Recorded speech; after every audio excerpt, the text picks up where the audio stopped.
à Carrasco. Allez, vas-y, pourquoi pas. Vas-y, pourquoi pas. J'ai un scoop pour vous. Penalty sur Ronny Lopez à la 61e.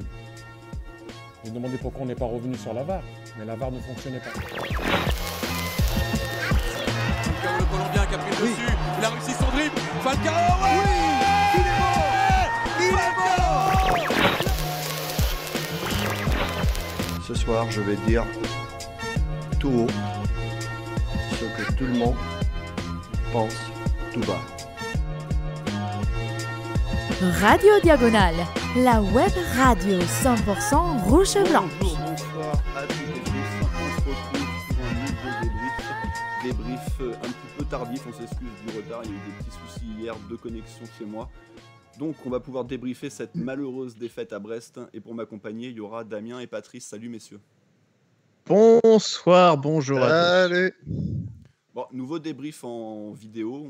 Vous allez le voir, on a un petit peu amélioré la forme de l'émission. En tout cas, on est très content de vos différents retours. Globalement, tout le monde était très content qu'on soit passé à la vidéo. On a approché des 100 pouces bleus, donc on va essayer de se donner comme objectif de les atteindre. Ça serait une première pour nous. On tourne toujours vers la cinquantaine, donc là, on était vraiment pas loin des 100. Donc voilà, n'oubliez pas tout de suite de mettre un petit pouce en bas de la vidéo, même si évidemment on craint qu'après une défaite et une journée de retard, il y a peut-être un petit peu moins de monde qui regarde ce débrief. C'est d'autant plus dommage que le débrief face à Brest l'an dernier avait été aussi un carton l'an dernier.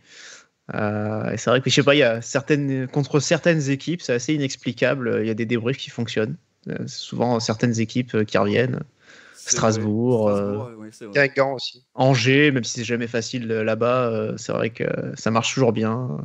C'est peut-être parce que c'est des équipes qui n'ont pas de radio attitrée aussi, peut-être. Peut-être, ouais.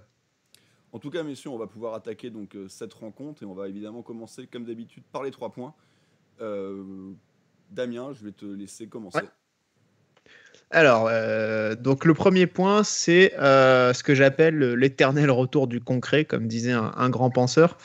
Donc en fait, c'est toujours ce problème avec Monaco, en tout cas cette saison. C'est-à-dire qu'au moment où on a un peu d'espoir, où on a l'impression que les choses vont beaucoup mieux, qu'on a d'un seul coup une équipe qui est capable de faire des choses vraiment bien et de montrer des choses alléchantes, et bah derrière, c'est le coup de gourdin dans la gueule. On se dit, enfin moi, c'était ce que j'avais tweeté en fait hier.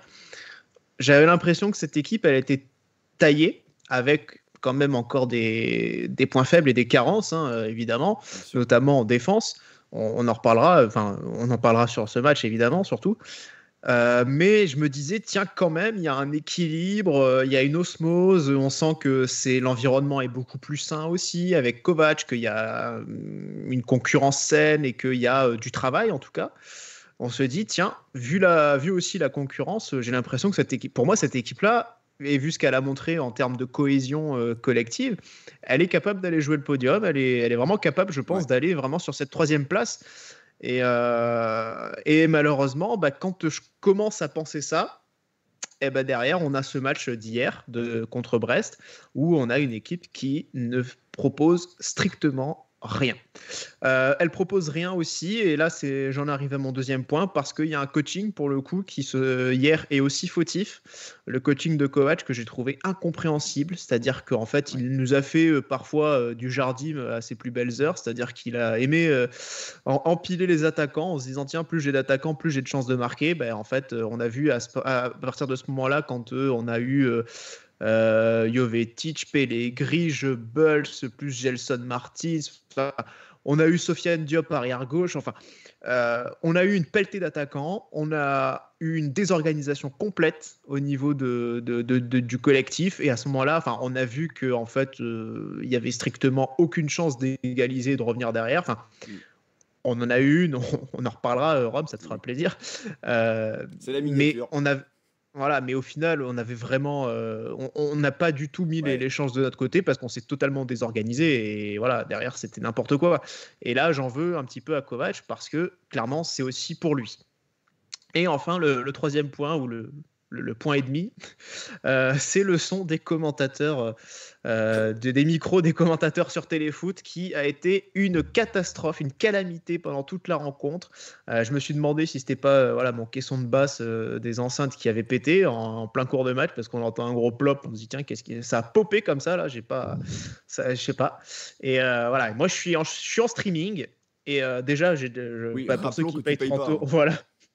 Pour ceux qui payent 30 balles, j'aurai les boules, mais moi aussi, je suis en streaming, j'ai envie d'avoir un son correct. Merde, donc voilà, je suis pas content. Patrice, tes 3 points. Oui, ils vont rejoindre pas mal ceux de Damien. Mon premier point, c'était Kovac qui perd 3 points. Pour moi, c'est surtout son coaching qui nous a fait perdre des points hier. Déjà dans le choix de sa compo à choisir Gelson Martin plutôt que de laisser Jovetic, on a bien vu sur le match qu'il y a un des deux joueurs qui a été plus précieux que l'autre, surtout faire commencer Gelson Martin sur son mauvais côté, c'est encore plus incompréhensible. Et après, comme j'avais dit la semaine dernière, je comprenais pas les choix de faire sortir Fabregas et Wissam Ben Yedder, et on retrouve exactement la même chose. C'est les mêmes joueurs qui sortent alors que c'est deux joueurs qui sont précieux, on a besoin. Ouais. On fait pas sortir son meilleur attaquant alors qu'il n'y a rien qui semble le freiner. Tout ça pour faire empiler en plus des attaquants, comme dit Damien, la compo elle ressemble plus à rien derrière, il n'y a plus aucune cohésion, et si tu n'as pas de milieu pour alimenter tes 18 attaquants, ça sert à rien, hein, tu marqueras pas plus de buts. Donc voilà. Mon deuxième point, c'est le manque d'efficacité de l'équipe, parce que mine de rien, on fait 21 frappes sur ce match, mais il n'y en a que 2 cadrés. Comment revenir au score avec seulement si peu de ballons qui sont dans le cadre. Patrick Vieira te dirait comment faire, mais ça peut pas te plaire à tout le monde. Après, il n'y en a pas besoin de beaucoup pour que ça aille au fond, mais même les 2 frappes cadrées, on en reparlait tout à l'heure, c'est des ballons qui sont très simples pour le gardien à récupérer, c'est même pas dangereux. On n'a pas été finalement dangereux sur le match d'hier. Et mon dernier point, c'est la mauvaise opération au classement, parce que c'était le dernier match assez simple à notre portée, avant d'enchaîner une série avec des matchs beaucoup plus compliqués. Et du coup, on se retrouve après 6 matchs à avoir seulement 10 points. Et pour moi, ce total, il est faible, vu les adversaires qu'on a eus qui sont tous dans la moitié de tableau. Voilà. Ouais, je suis assez d'accord. Moi, mes 3 points, le premier, ça sera sur le trio offensif qui a été complètement inexistant hier. Alors, on en reparlera dans le match, évidemment, et dans les prestats individuels et divers top et flop, mais les 3 ont été plus ou moins très mauvais. Le deuxième point, ça sera Badiachil, retour à la petite boulette habituelle. Voilà, ça faisait un petit moment qu'il ne nous l'avait pas fait, mais là, il nous l'a bien fait sur le but brestois. Alors pareil, on y reviendra à savoir est-ce qu'il y a une petite faute sur Biancone ou pas. En tout cas, la faute de Badiachil, elle est réelle et elle est énorme. Et il en a fait une ou 2 autres qui auraient pu coûter très cher également dans la rencontre.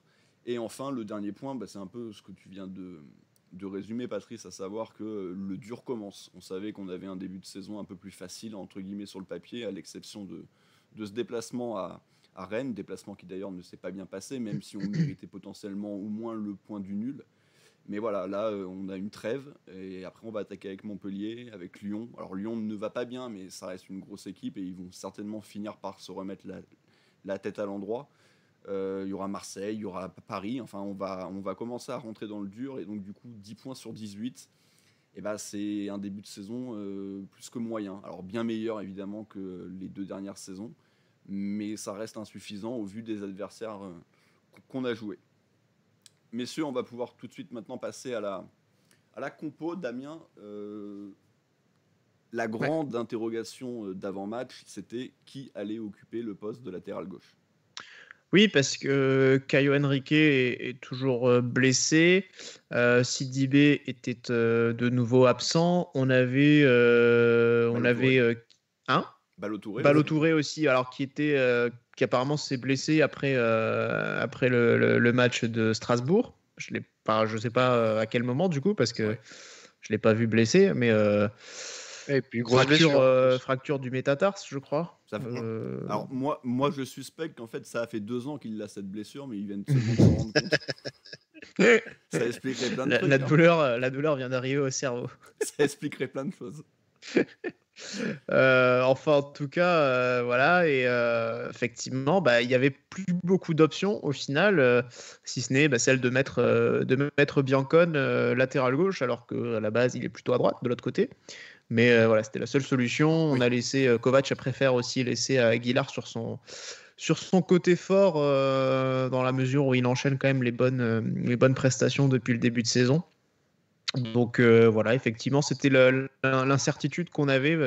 Et puis aussi, derrière, mine de rien, en défense centrale, il y avait aussi de savoir qui allait accompagner Badiachil, puisqu'on savait Disasi suspendu. Et Maripane était encore une fois absent. Blessé à nouveau. Ça fait un moment que ça dure, mais on ne sait pas exactement ce qu'il a en fait. Et donc c'était si on allait avoir Matsima ou éventuellement la première de Pavlovic. Ouais, Patrice, je crois que tu avais fait un sondage toi sur Twitter, et globalement c'est Matsima et Maripane qui étaient sortis en tête, mais bon, à partir du moment où on savait que Maripane était hors groupe, la logique quand même tendait vers la titularisation de Matsima, qui avait fait une rentrée, on va dire qu'il avait fait le boulot pour résister à la rencontre précédente. Oui, Pavlovic avait été absent de tous les groupes avant. Puri, c'était aussi pour le Covid, donc on se doute qu'il avait peu d'entraînement, même pas la forme physique sûrement pour tenir 90 minutes. Et comme tu le dis, Matsima avait joué le match d'avant en rentrant en jeu, donc ça paraissait logique qu'il soit lancé. En plus, il joue bien avec ce droit pour aller du coup avec Badiachil, donc ce choix-là semblait tout à fait logique en tout cas.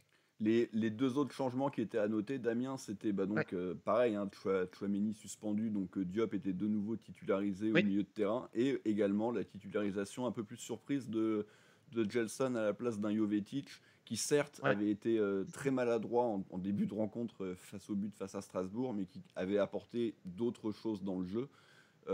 Autant Diop, on s'y attendait tous, même si on pouvait peut-être penser à un Florentino Luis, autant... la titularisation de Martins était surprenante, surtout qu'en plus, sur les dernières rencontres, il n'était même pas rentré en jeu.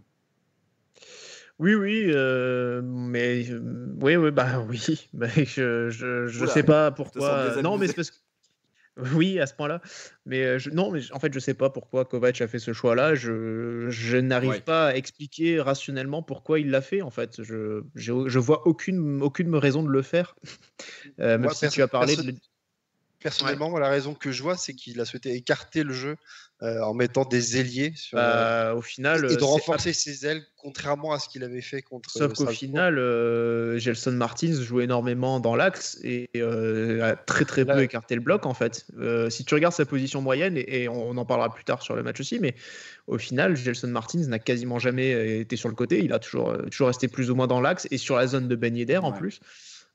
Et surtout quand tu regardes aussi l'orientation du bloc brestois, ils sont plus tournés vers l'autre côté, c'est-à-dire qu'en fait on a vraiment, en position moyenne, on a vraiment été incapable d'aller l'écarter et les tirer ce bloc de l'autre côté justement, dont le côté de Martins. Donc en fait très clairement ça montre que pour moi il n'a pas du tout eu la fonction que tu es en train que tu penses qu'il aurait pu avoir, en tout cas l'idée pour laquelle il aurait pu être aligné quoi. Oui, mais en tout cas, peut-être que l'idée était là. Après, le rendu, la réalisation est autre chose. Voilà, exactement. Mais justement, la réalisation, monsieur, donc c'est le match, un match très mauvais, malgré, là, on voit les statistiques. Voilà, on a 72% de possession, comme tu l'as dit, Patrice, 21 frappes, seulement 2 cadrés. On a largement plus de passes, mais au final, Damien, tout ça a été très peu prolifique, et surtout en plus on sait quand même tirer une balle dans le pied assez rapidement, puisque Brest a tout de suite ouvert le score. On n'a rien eu, sur le match on n'a quasiment pas d'occasion, très peu d'occasions franches, on est incapable de cadrer. On a une première frappe, alors il y a une première faute aussi de Belkebla sur Sofiane Diop qui aurait pu mériter carton rouge, disons-le franchement. Très honnêtement, quand on voit justement le carton qu'ont pris Disasi ou Tchouaméni pour une glissade, là on peut pas parler de glissade pour le coup, et il y a un vrai jeu dangereux, donc honnêtement. Et en plus la veille, qu'est-ce qui s'est fait expulser là, Girotto à Nantes. Je sais pas si vous avez vu l'expulsion de Girotto, mais quand je vois la faute qui lui vaut un rouge, alors qu'en plus on joue depuis 2 minutes de jeu, tu vois, donc c'est-à-dire que là voilà, à ce moment-là, peut-être tu te dis, si l'arbitre fait preuve de pédagogie, il lui met juste un jaune parce qu'on est vraiment au tout début du match. Non, il n'a pas cherché à comprendre, il a mis un rouge direct. Alors moi, du coup, partant de là, je me dis, pourquoi Belkebla n'a pas de carton rouge non plus parce que là, deux pieds décollés. voilà. Là, donc, on va pas faire plus de polémique sur l'arbitrage non plus. Mais à un moment donné, ça m'énerve parce qu'il y a pour le coup, une vraie faute. Et c'est pas juste une glissade où, comme Tchouaméni, j'ai roulé sur le pied qui roule sur le ballon. Et voilà, franchement, il n'y a rien à voir. Et là, ça m'agace beaucoup parce que, mine de rien, si Brest est à 10 à ce moment-là, peut-être que c'est encore différent. Et derrière, dans la foulée, il y a encore une autre faute de leur part sur Biancone. Et ça amène quand même le but. En tout cas, ça n'empêche pas non plus l'arbitre de laisser jouer jusqu'à ce but, quoi. Donc, c'est aussi... je cherche pas des excuses, mais c'est quand même bien énervant, quoi. Justement, ce but, Patrice, on peut y venir tout de suite. En effet, il y a, comme je l'ai dit dans mon second point, il y a quand même Badiachil dont le ballon lui passe quand même sous le pied alors que c'est cadeau, il est absolument pas pressé. Mais encore une fois, il y va trop facile, il y va en dilettante et ça donne ce que ça donne. Le ballon passe et c'est vrai que Biancone est légèrement accroché par l'attaquant brestois et permet à Romain Fèvre en plus évidemment d'inscrire un but. Et c'est vrai que j'en parlais un petit peu hier, mais parce qu'on a essayé d'enregistrer quand même hier.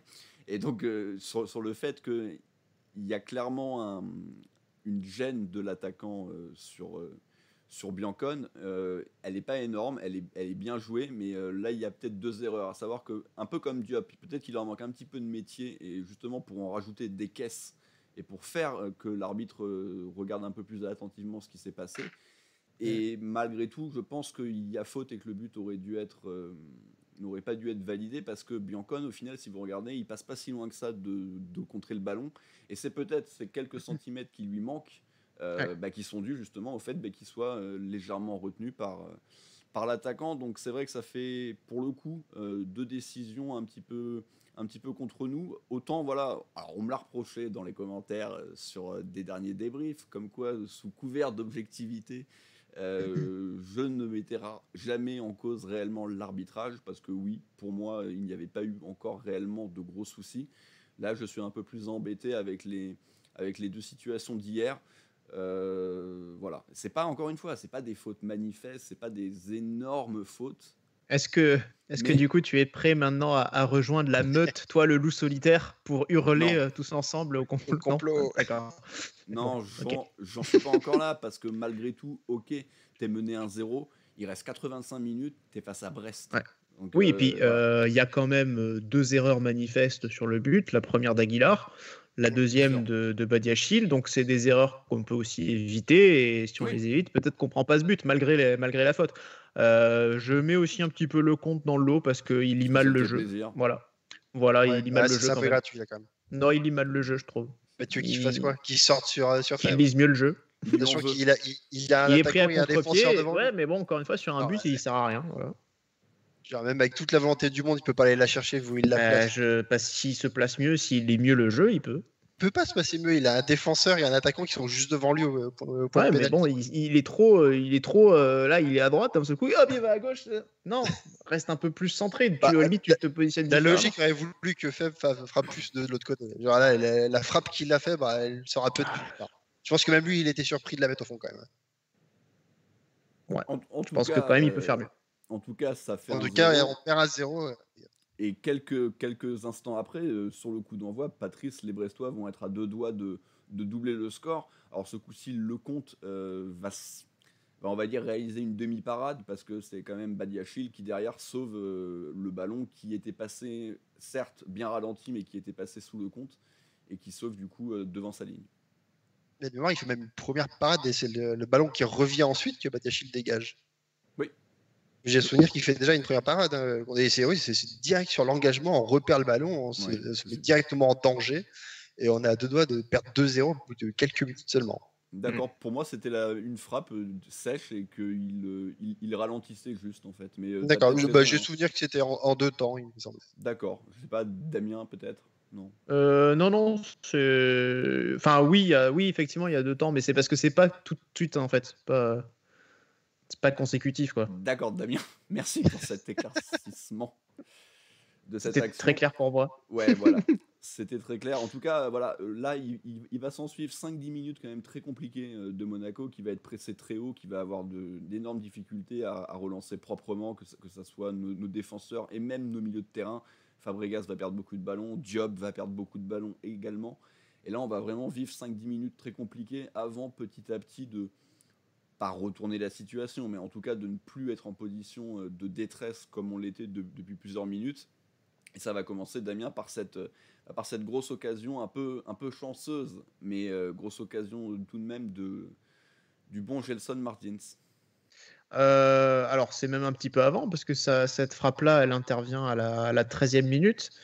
Oui, c'est ça. Donc, Enfin, quand je dis oui, ouais. on a eu 5-10 minutes compliquées. Ouais, quoi. ouais. Bon, voilà. Mais ouais, effectivement, et Gelson qui se retrouve, je vais pas dire seul face au gardien, mais Oh, tu peux enfin, le dire. Hein. Bon. ouais, il est un peu excentré. il est excentré, bien sûr, mais enfin, je veux dire, il y a tellement mieux à faire que ce qu'il fait, et là, il tire à côté, quoi. Enfin, tu te dis, mais le cadre au moins, je sais pas. Enfin, mais non, mais c'est ça ce que disait Patrice, c'est-à-dire que tu as des mecs qui savent pas cadrer, tu pourrais leur mettre, je sais pas, je vais reprendre la citation très drôle de Yayoux, mais ces mecs-là, tu vois, je leur donne une carabine avec des cartouches dedans, je leur demande de me tirer dessus, franchement, je suis tranquille, hein. Je suis sûr qu'ils me touchent pas. Voilà, c'était le petit clin d'œil, mais Même toi, parce que tu prends de la place quand même. en plus, même moi, t'imagines, moi je suis voilà. Donc ouais, c'est ça, le physique de nageur, tu sais. Ah, ouais, j'aurais pu dire physique de lanceur de poids, mais bon, après, Non, je peux te dire que je connais une fille qui fait du crossfit, qui a fait du lancer de poids. Je peux te dire que même elle, j'ai pas sa carrure. c'est pas Je peux te impossible. dire qu'à côté, je suis pas très épais. Non, mais c'était pas une question de carrure, hein, c'était plus une question de. Enfin bon, bref. Ouais, bien sûr. On s'est perdu du Ouais, sujet. ouais, c'est ça. Bref, voilà, et donc voilà, il y a cette grosse occasion. Donc Patrice, mais derrière, au final, la mi-temps, on va continuer de plus ou moins tenter. On va essayer de passer plusieurs fois sur les côtés. Biancone, qui n'est pas sur son bon pied, va essayer de se démener un petit peu pour apporter des solutions. Aguilar va être moins en vue en première mi-temps, en tout cas pour moi.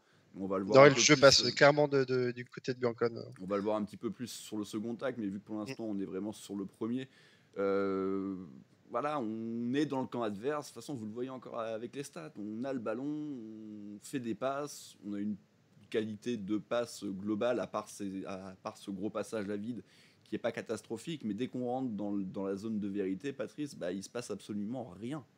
Non, on a l'impression qu'on cherche les strapasses, on essaye de toujours trouver un partenaire qui sera encore mieux placé que soi, et on tarde dans cette première mi-temps à frapper.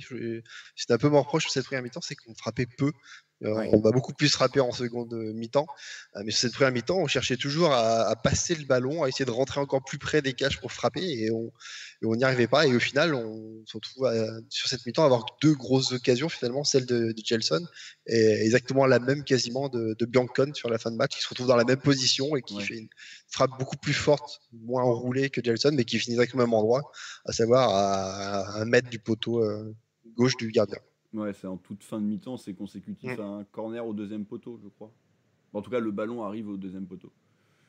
Mais oui, voilà, en finale, c'est quand même très peu à se mettre sous la dent. Et donc, on se retrouve à mener à la mi-temps, Damien, et il va y avoir un premier changement. La rentrée de Florentino Luis à la place d'un Fofana. D'un Fofana complètement absent, on va en parler dans pas longtemps de lui, mais donc Luis rentre, Damien, et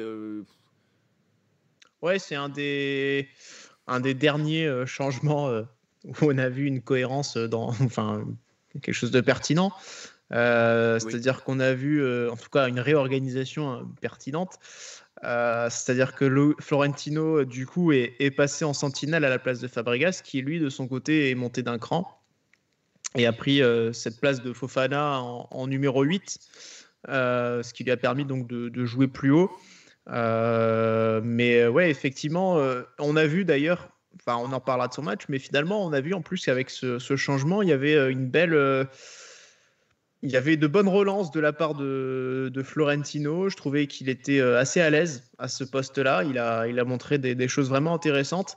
Et ça démontre, j'ai envie de dire, que finalement, il n'a rien à envier à Fabregas à ce niveau-là, quoi. Enfin, à ce poste-là, en tout cas, dans cette façon qu'il a eu de jouer ou même de transmettre les ballons parfois pour casser des lignes, il a été capable de le faire tout comme Fabregas le fait. Donc, voilà, est-ce que Fabregas, du coup, est bien dans ce système parce que il a une certaine tranquillité avec l'activité du joueur autour, je sais pas, mais en tout cas ça prouve que c'était pas du tout impossible en fait à un autre joueur de le faire. Ouais, après tranquillité, Fabregas justement, je trouve qu'il a été plutôt bien pris et bien pressé en première mi-temps. Ça a été moins le cas en seconde et j'ai trouvé qu'il a pu à plus de reprises en tout cas prodiguer des bonnes passes, des bonnes transversales, beaucoup vers Aguilar, parce qu'on va voir beaucoup Aguilar lors de ce contact. Mais Florentino Luis, Patrice, alors certes, on a vu certaines belles choses, il a aussi failli nous coûter un but sur une relance complètement caviardée. Ouais, c'est là où on a la double parade de Lecomte. Oui. Et à ce moment-là, ouais, d'accord. Oui, sur une mauvaise relance. Il fait des parades, Lecomte, de temps en temps. Ouais, quand on lui tire dessus, ouais. Voilà, exactement. Après Charbonnier, il fait quand même 2 frappes. Je pense qu'à n'importe quel autre attaquant de Ligue 1 un peu plus coté, je pense que ça pardonne beaucoup moins. Tu vois, Charbonnier, il faut quand même pas il fait 2 frappes sur Lecomte quand même. Ouais. Des attaquants plus cotés que Charbonnier. Après, c'est un bon attaquant. Pas 150. C'est vrai que c'est un bon attaquant Charbonnier quand même. Bah oui, c'est pas catastrophique. Oui, non, je parle vraiment si on joue contre des clubs beaucoup plus huppés que si Brest. C'est Neymar, oui, évidemment. Voilà. Oui. Okay. Des Neymar, des Depay, des joueurs qui sont un peu plus réalistes devant le but. C'est ce que je voulais dire. Mais oui, mais il me semble que c'est quand même Lecomte déjà de base qui lui fait cette passe, non, à Florentino. Très certainement, parce que il me semble que c'est lui qui se cague un peu, qui lui fait un ballon un peu trop fort, que lui contrôle, passe un peu trop mollement, et laisse du coup l'occasion à Charbonnier de nous mettre le deuxième but qui nous aurait crucifié à ce moment-là. Ça pourrait rappeler un but en finale d'Europa League, ça. Marseille-Atlético, il y avait eu un truc comme ça, oui, entre Mandanda et je ne sais plus qui, et Rami, je suppose. Mais oui, en tout cas, voilà, on se fait peur à ce moment-là. Et en fait, Brest va fonctionner un peu que comme ça. C'est-à-dire qu'on va continuer à avoir la possession, on va continuer à être chez eux, mais on va aussi, de temps en temps, faire des grosses erreurs. J'ai aussi en mémoire une passe toute simple, en retrait vers Badiachil, et la balle lui passe sous le pied. Alors heureusement, il arrive tout de suite à la récupérer, mais ça aurait pu encore faire un superbe but gag. Et Damien, on va arriver quand même au premier changement dont tu parlais dans tes points, des changements peut-être un petit peu surprenants, tant on n'a pas compris pourquoi laisser Gelson Martins et Kevin Volland sur le terrain alors qu'ils étaient absolument... Alors, on va y revenir sur les tops et particulièrement sur les flops. C'est pas pour les mêmes raisons pour moi, mais en tout cas les deux n'étaient pas bons. Oui, là on a à l'heure de jeu un peu plus, on a le remplacement de Ben Yedder. Remplacé donc par Jovetic. Alors, Kovac s'en est expliqué. Il disait que... apparemment blessé sur le contact dans la surface. Voilà, il aurait eu une douleur à la cheville, ou en tout cas, il n'a pas voulu prendre de risque, ce qui expliquait sa sortie assez rapide. L'autre changement, c'est Fabregas, qui est donc remplacé par Enzo Millo. Là, on est encore, encore sur du poste pour poste. Oui. Ce qui n'est pas encore trop dérangeant. Mais c'est vrai que, on fait finalement sortir aussi 2 cadres, avec évidemment les réserves pour Ben Yedder suite à ce coup. Mais c'est vrai que, au final, c'est plutôt le remplacement aussi de Fabregas par Millo qui pose un peu question, quoi. Mais c'est surtout après, par la suite, que là, on va avoir une accumulation d'attaquants. C'est 10 minutes plus tard qu'on a les changements ensuite qui sont faits. Et c'est vrai que sur le match... tu peux y venir tout de suite. De toute façon, il va rien se passer. Oui, voilà.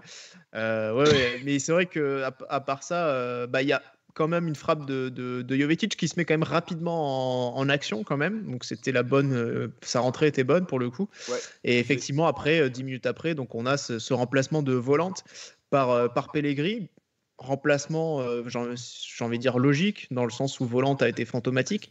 Et ensuite, l'entrée de Goebbels pour remplacer Biancone.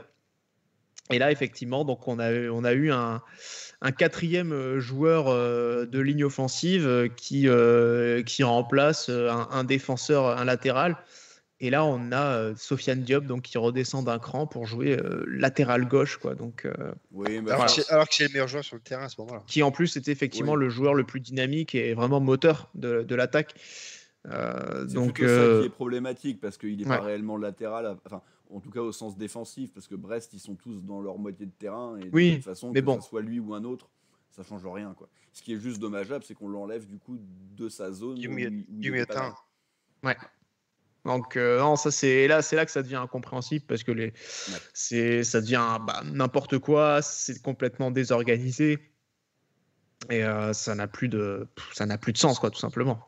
Bien sûr, tu joues au milieu avec finalement Milo et C'est ça. Florentino qui c'est leur première minute tous les deux quasiment. C'est ça, il y en a un qui vient d'arriver, l'autre il Ils sont a quatre. 18 piges, il est trop jeune, enfin il est trop jeune. Comment tu veux que ça fasse une connexion? Comment tu veux que C'est les ça. attaquants soient dans de bonnes positions, qu'ils aient de bonnes passes alors qu'il n'y a que 2 personnes selon au milieu? Et t'as un mec qui est Presque, il y encore en à a 5.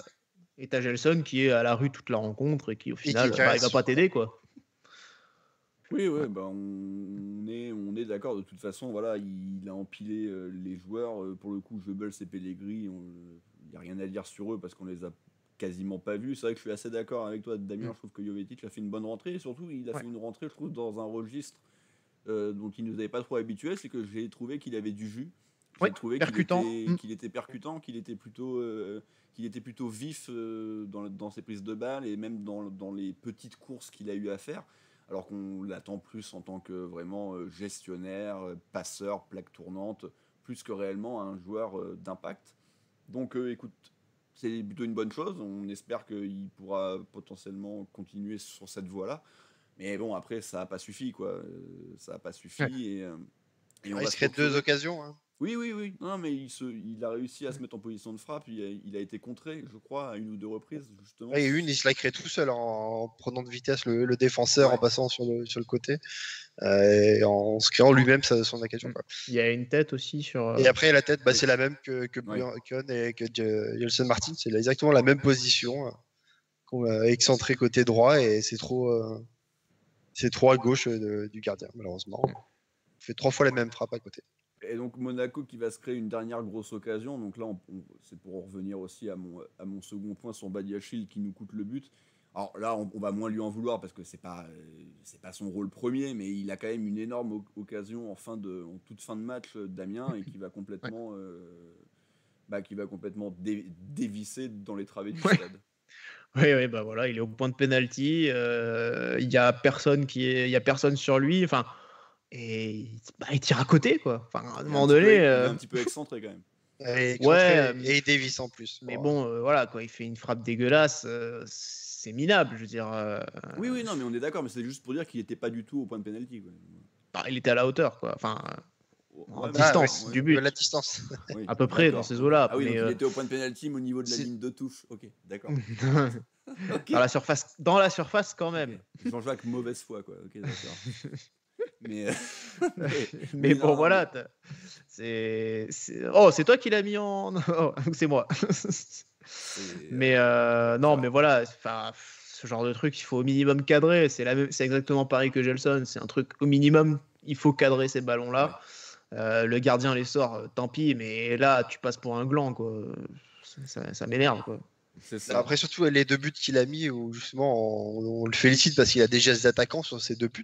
Oui, sûr. c'est là que tu te rends compte que pas du tout, en fait. Et là, il a vraiment une action pure d'attaquant où il arrive sur le ballon et il te met un vieux dévice. Glick aussi, de la tête, quand il est arrivé la première année, il en a mis un paquet. Hein. Et, Enfin, un le but, paquet. et de son but contre les Leverkusen, on s'en rappelle de son Ouais. but contre les Leverkusen Absolument. s'il vous plaît. On se rappelle aussi de la vidéo de Saï. Oui, c'est vrai. Ça, c'était. C'est vrai. Il avait mis une autre reprise de volée dans une lucarne, mais c'était dans une énorme victoire. C'était genre sur un 6-1 ou 5-0. Il avait mis le dernier but, pareil, une très belle reprise dans la lucarne. Mais oui, c'est vrai qu'on se rappelle évidemment plutôt de ce but sublime et en plus ultra important face au club Là, allemand. En ce moment, c'est lui qui prend les 6-1, là, plutôt, ou presque. Ouais, là c'est un petit peu plus compliqué. En tout cas, ça a été plus compliqué pour lui ce week-end. Et en plus, il a été un petit peu. Pour avoir vu les images, en tout cas, il est souvent sur les buts, on va dire. Dans la lignée de Monaco, quoi, j'ai envie de dire. Moi, je trouve qu'il avait plutôt bien fini, mais bon, après. C'était quand même encore pas mal d'erreurs. C'était plus le Glick qu'on avait connu, mais il y avait eu un petit coup de mieux. En tout cas, voilà, la rencontre donc, qui va s'achever de Patrice, déception énorme, voilà. Comme on l'a dit, hein, très mauvaise opération comptable. Surtout quand on sait qu'on jouait l'une des pires défenses de Ligue 1 depuis le début du championnat. Ils avaient pris 12 buts en 5 matchs. C'est vrai. Mais que tu dis, même si on prend un but rapidement, on doit largement pour prendre l'avantage. Mais là, je remarque que je suis pas déçu à la fin des matchs, je suis énervé. C'est vrai que c'est un sentiment qui ne m'avait pas habité depuis quelques temps. Parce que tu as de l'attente. Moi, franchement, ouais, mais c'est bien ça. Longtemps que. Enfin, bien longtemps. C'est un petit peu le cas depuis le début de saison. Mais c'est vrai que ça faisait 2 ans où, à chaque fois que les matchs se terminaient, dans la semaine, je me disais pas vivement le week-end prochain. Oui, mais c'est ça. J'avais limite pas envie d'y être, quoi. Mais exactement. C'est-à-dire que tu savais que le match suivant, tu allais te faire chier, que. Allez, éventuellement, tu allais gagner, mais c'était même pas sûr. Une défaite, ouais, bon, on s'y attendait. Voilà. Mais là, cette année, franchement, même contre Rennes, la défaite m'a vraiment énervé contre Rennes, surtout en plus les conditions de perdre à la dernière, dans le temps additionnel. Enfin, c'était encore le scénario du match fait que c'était encore plus énervant. Mais là, pareil, hier, j'étais vraiment vénère parce que je me dis, putain, mais c'est pas possible. J'ai l'impression qu'on peut faire quelque chose et on fait n'importe quoi sur ce match-là. Ouais, et puis on restait quand même sur ce match face à Strasbourg où quand même la première mi-temps avait été excellente. Alors on avait été surpris bêtement sur une erreur de Benoît Badiachil en début de seconde mi-temps, mais on avait tout de suite réaccéléré pour marquer le 3e. Le match était plaisant. Et puis après, il y avait eu ces 2 cartons rouges, donc... Mais on était vraiment resté plus sur le fait qu'on avait fait une heure de jeu vraiment de grande qualité. Oui, clairement. Hier, qu'on enregistre, on n'a absolument rien vu de A à Z. Il ne s'est rien passé. Alors peut-être que si Gelson marque son but, on ne sait pas comment ça peut se passer derrière. Il n'empêche qu'il ne l'a pas mis et qu'on a été incapable de se procurer une autre situation aussi grosse que la sienne. La plus grosse occasion, c'est la sienne. C'est même pas Badiachil, hein. C'est lui. Ouais. Ah ouais. Donc, il y a un vrai problème. Après, bravo à Brest parce qu'ils ont aussi une volonté quand même de jouer. Ils nous sont rentrés assez fort quand même dans le début de match. Ils nous ont vraiment mis en difficulté, ce qui laisse pas non plus augurer que tous les matchs seront tranquilles parce que face à des équipes qui mettront une grosse pression, on va avoir du mal, hein. Très clairement. oui, mais contre les autres aussi. Hein. Voilà. Non mais là je suis dépité. Là. De toute façon on va faire l'émission pronostic pendant la trêve. Pour l'instant, ça va vite, c'est pas. Je t'avoue que putain, moi j'avais envie. Tu vois, s'il n'y avait pas eu ce match-là, je te visais la 3e place. Je te pronostiquais la 3e place. Là, je sais pas. Je t'avoue que je vais voir un peu aussi avec les formes des autres équipes qui est pas extraordinaire. Non. Peut-être que ça peut faire, mais. Ouais. C'est notre le mercato n'est pas fini, on sait jamais, d'ici 1 heure, il se passe un truc. Il reste 1h15, ouais. C'est ça. On va maintenant passer, messieurs, au top et au flop. Alors, on en a mis 3 tops et 3 flops. Mais Damien, toi, ce sont lesquels, tes tops et tes flops? Alors, mon top, c'est Sofiane Diop. C'est bon, il est là, c'est bon. Il y est. Et Sofiane Diop, parce que j'étais content de le retrouver au milieu de terrain en début de match. Il a effectivement été parfois un peu imprécis sur le début de rencontre, mais globalement, il s'est quand même très vite mis dans le bon tempo. Ce que j'ai beaucoup apprécié de voir, c'est qu'effectivement, il avait aussi pas peur de prendre sa chance de loin. Il a 2-3, je crois qu'il a frappé 2-3 fois au but. 2 fois 2 très belles frappes d'ailleurs, mais une qu'il a totalement ratée en deuxième période par contre sur un corner. Mais c'est vrai qu'on en a pas parlé de cette frappe en première mi-temps qui partait en pleine lucarne. Que c'est je sais plus qui s'est sacrifié. Bon, sacrifié, il la prend sur le front, hein. Il la prend pas non plus en pleine poire. Hein. Enfin, cela dit, elle venait vite quand même. Hein. Oui, mais c'est une tête volontaire, quoi. Ouais. Mais en tout cas, voilà, sa frappe, elle est vraiment pure. Et puis surtout, ce qui était très intéressant, c'est tout le mouvement qu'il a mis. S'il a été vraiment le joueur qui a apporté la petite étincelle, l'impulsion pour lancer toutes les attaques. Et ça, c'était vraiment très très bien de sa part. J'ai beaucoup apprécié cette attitude qu'il a eue. Beaucoup d'efforts d'une manière générale fournis. Et ça, on le voit quand même depuis le début de saison. Il a centralisé quand même 104 ballons. Donc, il a quand même vraiment eu une énorme activité. Ouais, on a eu 72% de possession aussi, donc c'est normal. Oui. Ah oui, bien sûr. Mais voilà, c'est un des joueurs qui en a eu le plus, quoi. Bien sûr, très clairement. Donc voilà, il a quand même énormément pesé sur notre jeu. Alors ce que dit Boris, contrario, c'est que si c'est un mec comme ça qui, si jeune, prend déjà les clés, c'est pas non plus bon signe sur l'équilibre de l'équipe, quoi. Et on avait déjà noté ce problème, entre guillemets, sous Jardim lorsqu'il l'avait lancé. C'est-à-dire qu'on s'en remettait un petit peu à Sofiane Diop pour faire des différences la chose et pour créer. Qui est peut-être à retenir, alors on n'en sait rien, mais force est de constater que moi, je pense que vous êtes d'accord avec moi, je trouve que Tchouaméni faisait un bon début de saison et il a peut-être cruellement manqué hier au milieu de terrain. Ah oh, là oui. Déjà que Fofana était invisible sur ce match. Mais Fofana n'était pas bon depuis le début de saison, alors que Tchouaméni... Oui, mais sur ce match-là, c'est pas qu'il est pas bon, il est fantomatique. Et même, j'ai l'impression qu'il n'y était pas du tout. Il se faisait prendre de vitesse par des joueurs, il se faisait surprendre. Et du coup, il a manqué nos deux joueurs costauds du milieu de terrain pour protéger normalement Fabregas. Oui. Et pour moi, oui, Tchouaméni a énormément manqué. Son style de jeu, en tout cas, nous a cruellement manqué. Fofana, du coup, tu viens d'en parler, et toi, c'était donc ton flop, on va dire, prioritaire. Ouais. Par contre, ton top, toi, Patrice, c'était Aguilar. Oui, mais j'ai beaucoup aimé les latéraux sur ce match. Biancone et Aguilar, j'ai eu un peu du mal à choisir qui j'avais préféré. Au final, je vais continuer sur ma logique d'Aguilar qui fait un début de saison qui est vraiment super. On a l'impression qu'il a 3 poumons, il est toujours en train de courir de partout, bien Malo Touré. Quand est-ce que tu t'arrêtes de courir? Très grosse activité. Défensivement, je trouve qu'il fait beaucoup moins d'erreurs que les dernières. On le voit surtout moins faire des gros tacles. Même si sur le but... Sur le but, il fait la perte de balle. C'est pour ça que je le mets pas homme du match en ce qui me concerne. Elle est à 40 mètres du but et il reste du monde derrière, quoi. Donc, ouais. Oui. C'est dur de le mettre fautif sur le but alors que Tichil se trouve. Oui, mais sa première période, elle est quand même moins bonne. La première période, le jeu n'est pas du tout de son côté. On passe essentiellement par Biancone, pour ça que du coup j'ai un peu du mal à choisir, et par malheureusement Gelson.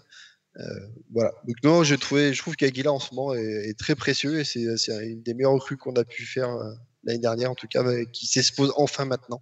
Ok. Moi de mon côté, c'est le petit troisième que vous voyez sur le visuel. Alors dans l'absolu, je suis d'accord. Hein, je pense que c'est Diop qui a réalisé la meilleure prestation globale, mais j'avais envie aussi de récompenser Matsima que j'ai trouvé plutôt pas mal pour une première titularisation à ce niveau-là. Il est très très jeune. Je l'ai trouvé bien meilleur que Badiachil. Donc voilà, il n'y a pas photo. Alors c'est la première fois qu'on le voit. Il fera certainement des erreurs, mais en tout cas, moi j'ai bien aimé ce qu'il nous a montré hier. Je vais devoir déjà jouer les pompiers quand même. Non, mais c'est juste par rapport à sa prestation d'hier. J'ai pas grand-chose à lui reprocher. Je trouve qu'il a été plutôt propre dans tout ce qu'il a eu à faire. Dizazi, évidemment, le titulaire indiscutable et indiscuté. Mais à côté de lui, moi, je reste persuadé que de toute façon, je n'ai fait que de le répéter pendant tout l'été qu'il nous fallait un défenseur central d'expérience. On ne l'a pas et on ne l'aura jamais. On a Maripane, mais bon, voilà. Mais pour moi, la place à côté de Dizazi, elle est toujours ouverte. Alors, Matsima, c'est pas extraordinaire non plus, a priori, sur le papier. Mais de ce qu'on en a vu hier, il n'y a pas de raison qu'il n'ait pas sa chance à la place de Badiachil, qui en plus, lui, s'est une nouvelle fois troué. Donc, pourquoi pas El Nuevo Varane, voilà quoi. Ouais, moi je vais quand même jouer un peu les pompiers sur Matsima, parce que je pense que là, vu son match d'hier, qui est un relativement bon match, j'ai quand même du mal à parler de bon match vu quand même le match, la gueule du match. Mais il n'y a pas grand-chose de son fait, il est défenseur central. Non, mais sur le but, non, mais ouais, mais enfin ce que je veux dire, c'est que bon, là, c'est plus aussi un ensemble qui était pas terrible, tu vois. Donc, mais je préviens déjà qu'il va falloir pas s'enflammer du tout sur lui, quoi, parce que là, on est très clairement en train de commencer à se dire, ouais, finalement, on va mettre plutôt Matsima en titulaire. Non, c'est pas ce que je suis en train de D'ici dire du 2-3 tout, hein. matchs, je pense que la hype elle va commencer à redescendre. Voilà. Donc je préfère déjà jouer les extincteurs. Je note aussi quand même que niveau duel aérien, il n'en a pas gagné beaucoup. Pour un mec qui fait plus d'un mec qui fait 1m93, je trouve ça moyen. Voilà. Oui, Je pose ça là. la taille ne fait pas tout, mais encore une fois, Ouais, mais bon, ça me gêne quand même. sans mauvais. Hein. That's what she said. N'ayez C'est ce qu'elle pas te dit, c'est ça. Elles sont gentilles avec toi quand même. N'ayez pas l'esprit mal placé. Non, mais voilà, moi je le mets en tout cas. C'est pas les félicitations, mais ça serait des tableaux d'honneur. des encouragements, voilà. Bon, on est d'accord qu'on souhaite le revoir sur le prochain match. On ne demande pas à ce que Pavlovic débute à la place. Pourquoi Il a pas, convaincu franchement, sur ce match. moi pourquoi pas, j'ai envie de te dire, je suis pas à me dire Matsima, je l'en fais un titulaire pour le prochain match, non. Donc autant donner sa chance à un autre aussi, Eh ben oui, et pourquoi pas Pavlovic. Et Mais pourquoi pas enlever Badiachil? Ah, mais je te dis pourquoi pas mettre Pavlovic aussi, pourquoi pas Eh ben, tu mets essayer, les j'ai deux. pas un problème. Pourquoi retirer Matsima alors que sa prestation est plutôt correcte, et pourquoi s'obstiner à laisser un Badiachil Ah, mais moi je m'obstine pas avec Badiachil, hein. qui nous coûte. Non mais parce que Moi, tu sais mon opinion sur Badiachil, hein. Je suis content s'il progresse, tant mieux, mais à un moment donné, s'il recommence à faire une cagade tous les matchs qui nous coûtent des buts, au bout d'un moment, moi ça va vite me gonfler, quoi. Et là, depuis 2 matchs, il en fait. Donc à un moment donné, moi, voilà, j'ai rien contre le garçon, j'ai envie qu'il réussisse, j'ai envie qu'il progresse. J'ai cru voir des signes de progrès sur les récentes, le début de saison. Mais bon, il y a encore des erreurs qui sont assez rédhibitoires, quoi. Bah oui, voilà. Donc c'est pour ça que mais... tout reste ouvert, à l'exception. Oui, attention, à part Dissasi, oui, le reste pour moi reste ouvert. Ce que je veux dire, c'est que je vais pas demain, je vais pas forcément mettre Matsima titulaire. J'ai aussi envie de voir si Pavlovic est vraiment moins bon. C'est important de le tester. Je le vois pas à l'entraînement, mais j'ai envie de savoir s'il est vraiment moins bon que Matsima ou pas, quoi. Oui, non, mais c'est pas faux. C'est pas faux non plus, mais ça, en tout cas pour la prochaine rencontre, comme tu l'as bien dit, Patrice, pour le coup, ça serait illogique de le sortir du 11 parce que le message que tu envoies à ton joueur serait catastrophique. Au niveau des flops, donc toi tu as mis donc Fofana, Patrice, on en a brièvement parlé. Moi, ça sera Voland et Martins pour toi, Damien, du coup. Alors. J'aimerais beaucoup mettre Gelson Martins en premier, mais l'objectivité me pousse à dire quand même que Folland a fait un moins bon match que Martins. Voilà. C'est la doublette, ouais. Mais clairement, les deux ont été catastrophiques. Ouais, donc, les deux catastrophiques, et comme on l'a bien dit, Gelson, on l'a un petit peu vu, mais on l'a vu faire beaucoup de n'importe quoi. Et quant à Voland, on a l'impression qu'il avait joué un match juste avant. Casper. Ouais. Ouais, il a pas eu son Morito. Pas dans les courses, ouais. Mais il a été zéro, c'est-à-dire à aucun moment il a été capable de prendre le dessus sur son vis-à-vis. Je sais pas, paraît-il que son poids de forme à 85 kg, ça lui donne des avantages physiques. Même physiquement, il n'a pas eu l'air de prendre le dessus sur son vis-à-vis. Donc peut-être qu'en vitesse il aurait pu, mais il faudrait peut-être qu'il ait un cul un peu moins gros, j'en sais rien.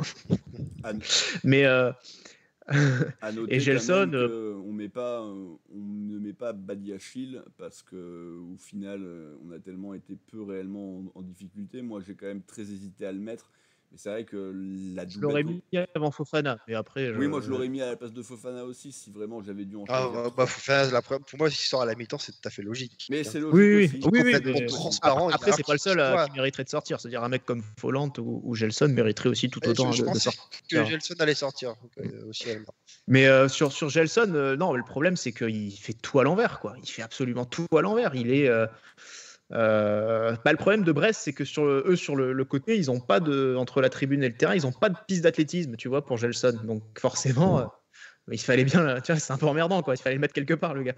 Mais si tu remarques bien aussi, ça a rendu, et on en parlera aussi quand on parlera de Ben Yedder, mais je pense que ça a rendu Ben Yedder beaucoup moins bon. Gelson a rendu Ben Yedder moins bon. Très certainement. Très certainement.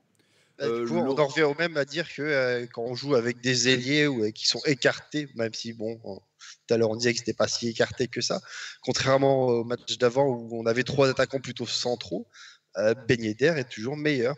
Genre là, on l'a pas vu du match, Ben Yedder, quasiment, contrairement à il y a une semaine. Ah oui, non, là, pour le coup, on l'a absolument pas vu non plus, mais on va pas tarder à en parler, on va pouvoir commencer les prestations individuelles, messieurs, et on va donc commencer par Benjamin Lecomte. Je vais laisser Patrice en parler parce que Damien, ça va être n'importe quoi.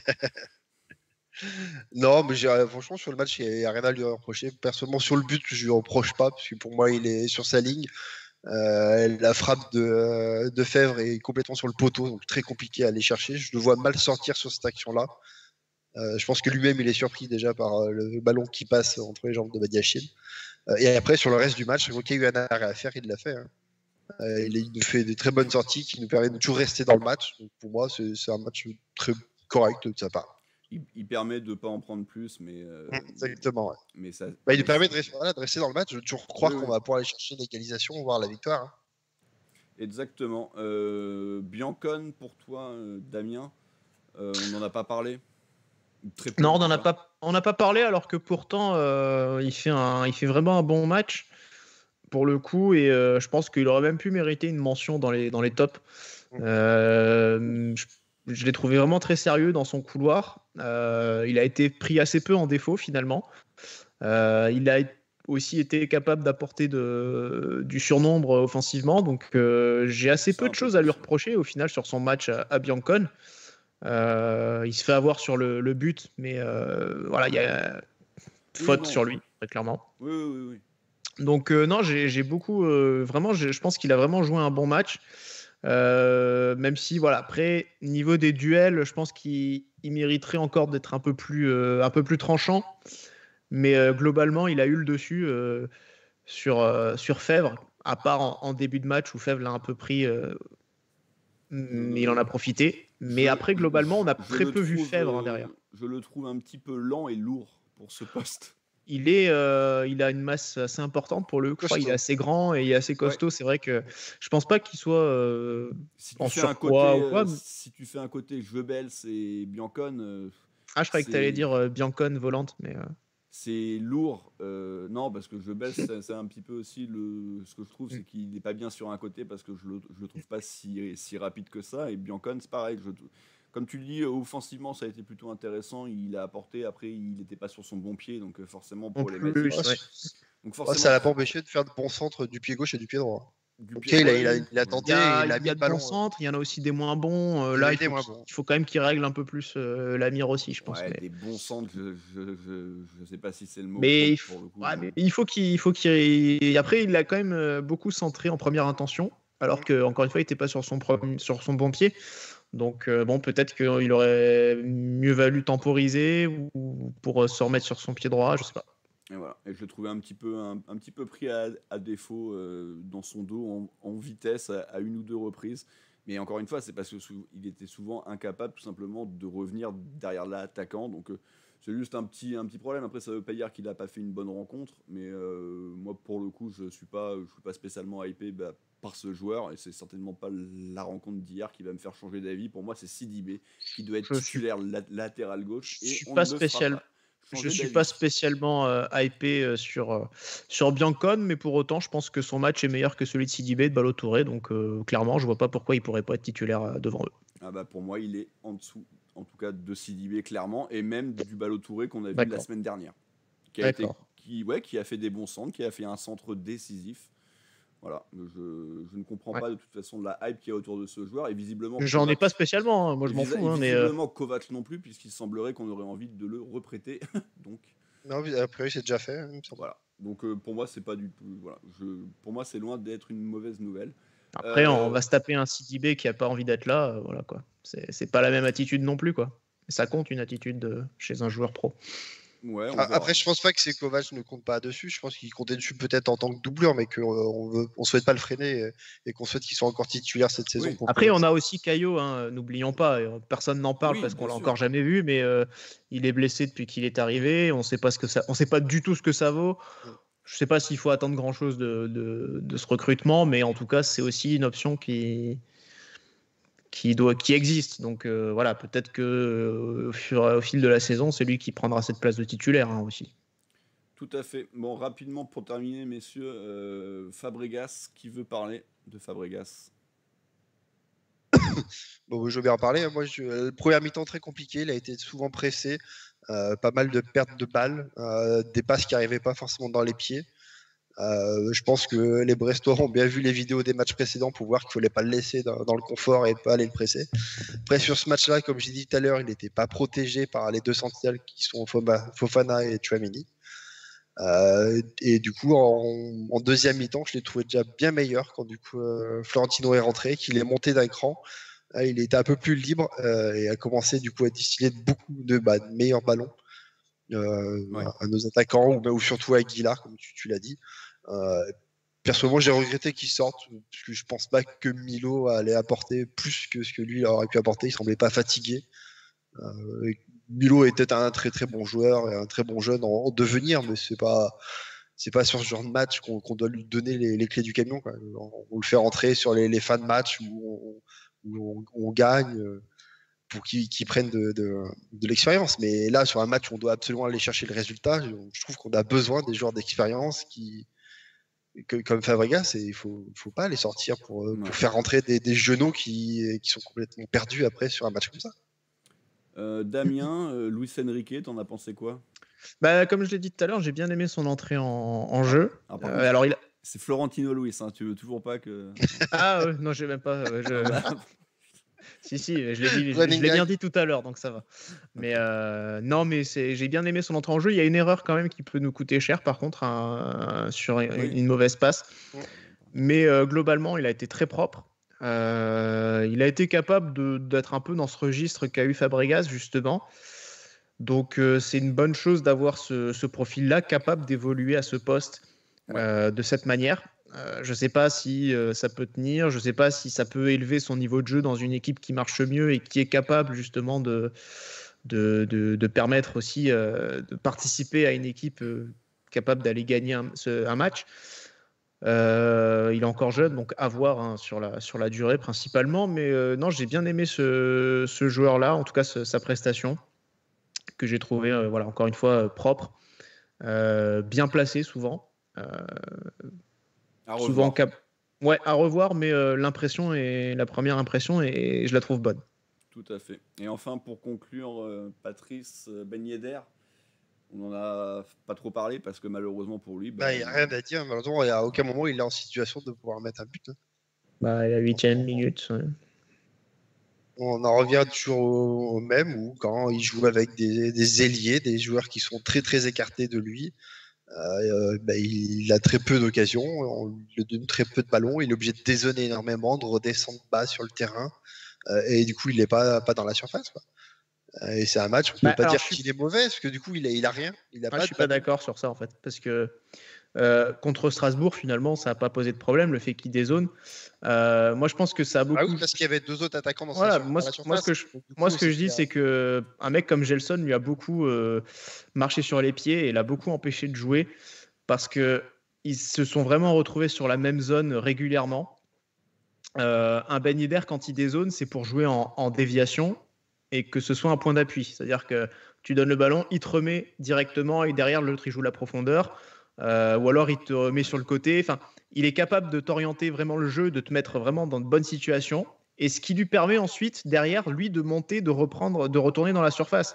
Il permet grâce à son jeu en appui de pouvoir te permettre aussi de faire monter tes coéquipiers. Un mec comme Gelson, il joue pas du tout de la même manière quand il dézone et quand il retourne au centre. C'est que lui, il va chercher le ballon et derrière la seule chose qu'il fait, c'est contrôle et se retourner pour essayer d'avancer avec la balle au pied. Derrière, comme il fait de la merde à 95% du temps, il perd le ballon et hop, pas d'occasion. Voilà. Et un mec comme ça fait perdre une équipe. Et un mec comme ça... Il a été nul, on est tous d'accord. Oui, mais ce que je veux dire, c'est que cette différence aussi de cette façon de jouer a empêché Ben Yedder d'être dans ce jeu aussi qui fait beaucoup de bien à une équipe et à un bloc, d'être dans les déviations, dans l'appui. Et à ce moment-là, quand il fait ça, il bonifie l'équipe. Parce qu'on l'a déjà dit, quand il y a des matchs où il a été dans ce style-là, dans ce profil-là, ça a été parfois succulent, quoi. C'était beau à voir, tu vois. Et ça faisait aussi beaucoup de bien. Et là, avec un Gelson à côté qui a pris pas mal, qui a vampirisé pas mal de ballons, derrière, ça a donné beaucoup moins d'influence dans cette zone à Ben Yedder. Et Ben Yedder, c'est un mec finalement qui a besoin aussi de contribuer et de participer au jeu. Et avec un mec comme Jovetic qui était proche de lui, mais plus intelligent, qui d'ailleurs, Jovetic, qu'est-ce qui s'est passé sur le match de Strasbourg? Il a 2 occasions tout de suite, mais parce qu'il est aussi bien mis en situation et parce qu'il s'est adapté aussi dans ses déplacements par rapport à ce que faisait Ben Yedder, qui justement était redescendait, décroché et remisé. Donc, ce qu'a été Gelson, incapable de faire Martins. Hein. Il la rate aussi. Il en a... Oui, mais c'est pas construit de la même manière. Non, si tu mais veux. on est Mais voilà, d'accord, mais moi je pense qu'en tout cas, cette différence de style, en tout cas, amène aussi un moindri les performances de Ben Yedder, quoi. Ok. Après, il s'était bien entendu la semaine d'avant avec de l'autre côté, hein, avec Voland. Là, ça n'a pas du tout été le cas hier. C'est dit. Pareil, il a aussi. Après, Non, mais je pense qu'on peut aussi dire tout simplement que Ben Yedder a fait un très mauvais match. Hein. On peut oser le dire aussi une fois de temps en temps. On peut oser, mais je pense qu'il n'a pas du tout aidé, en fait.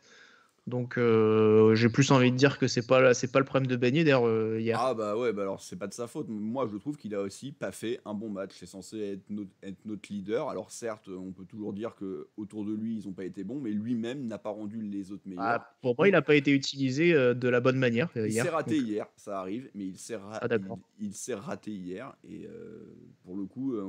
Bon, là, visiblement, il reste plus que 50 minutes, donc il va rester au club. Mais tu parlais de joueurs qui n'ont pas forcément envie de rester en parlant de Sidibé. Ben Yedder, je commence à en être de moins en moins convaincu aussi. Après, on le dit, hein, quand il est mauvais, Ben Yedder. Par exemple, contre Metz, on l'a dit, hein, qu'il était mauvais, parce que là, il a les occasions et il les met complètement à côté, il n'y arrive pas dans le match. Mais sur un match où il n'a pas de ballon, où il ne peut rien faire... Il peut t'as un mec à côté qui le gêne, quoi. Voilà, c'est tout, hein, pas chercher plus loin. Il a eu oui, donc c'est de la faute. Un mec Après, je vais pas le mettre dans les tops. T'as un demi-mongolien qui comprend rien au foot, qui sait faire que courir, et puis voilà, c'est tout. C'est pas non, mais que Gelson n'ait pas été bon, c'est une chose, mais Ben Yedder n'a pas été bon non plus. Il n'a pas réussi à se mettre en situation. Il a eu un très bon coup franc. Alors, tu vas me dire, on les fait tous tourner au coup franc et ils sont tous aussi mauvais les uns que les autres, mais il n'empêche que c'est une vraie situation de but et qu'il le tire très mal.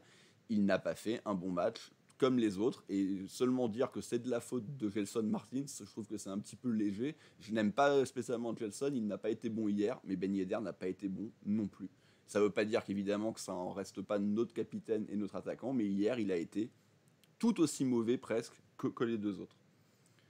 Enfin, Pellegrini, Goebbels, Millau, pas grand chose à dire, juste peut-être Patrice très rapidement sur Jovetic qu'on a vu un petit peu plus. À se demander pourquoi il n'est pas titulaire au coup d'envoi. Je suis désolé. Après le match qu'il avait fait qui était très bon contre Strasbourg, et quand tu vois l'entrée qu'il te fait et le volume de jeu qu'il a rapidement et les actions qu'il a réussi à se procurer, c'est incompréhensible de l'avoir sorti, quoi. Faut autant en profiter. Le mec, il est blessé les 3 quarts de la saison, donc quand il est en forme, autant le mettre tout de suite sur le terrain. Donc, très, très bonne entrée. Il a joué au début à la place de Ben Yedder, puis après dans un système à 2 avec Pellegrini, à 4, parce qu'après, du coup, il y avait aussi des ailiers en plus, quoi.